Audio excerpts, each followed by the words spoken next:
Perkenalkan, nama saya Niardianti Kulo. Saya kelas 11 UTKP 1 dan di sini saya akan menjelaskan tentang etika, profesi, dan kode etik kehumasan. Baik, saya langsung saja lah ya. Pengertian profesi dan profesional. Para profesional dalam melaksanakan profesi, pengetahuan atau keahlian tidak terlepas dari etika profesi yang berkaitan dengan kode etik profesi sebagai standar moral. Sehingga dalam hal ini mereka harus memiliki keahlian, kemampuan, atau keterampilan tinggi yang bersangkutan dituntut berperilaku baik dan berbudi luhur.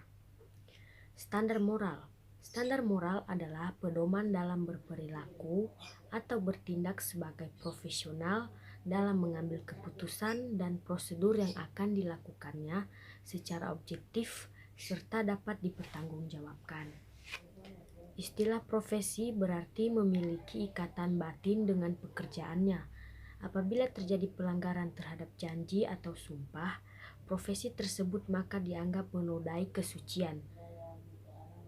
Terus saya akan baca tentang istilah profesi berkembang.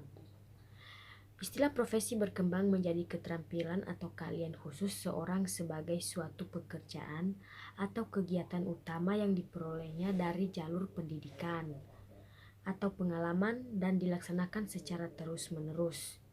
Jadi ada dua jenis nih bidang profesi ini, yaitu ada profesi khusus dan profesi luhur. Saya jelaskan satu persatu ya.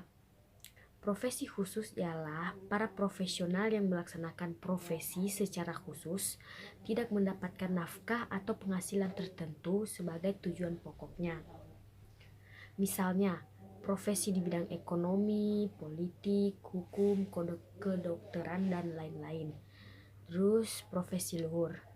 Profesi luhur ialah para profesional yang melaksanakan profesinya tidak lagi untuk mendapatkan nafkah sebagai tujuan utamanya, tetapi sudah merupakan dedikasi atau jiwa pengabdiannya semata-mata.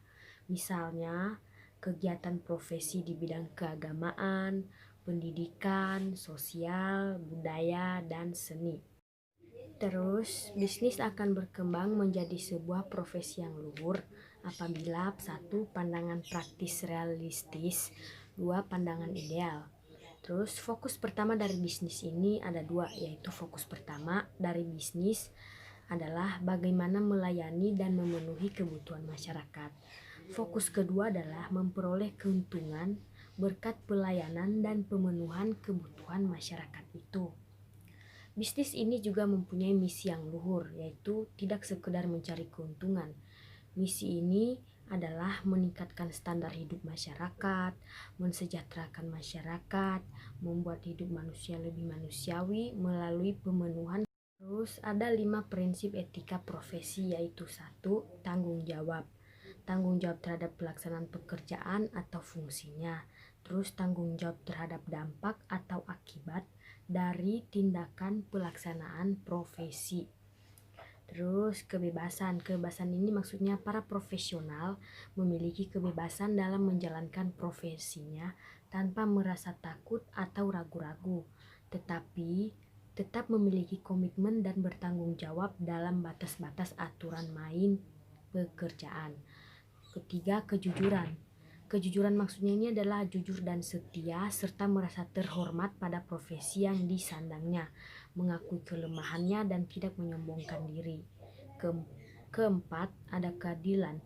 Maksudnya keadilan dalam menjalankan profesinya, setiap profesional memiliki kewajiban dan tidak dibenarkan dalam melakukan pelanggaran terhadap hak atau mengganggu milik orang lain.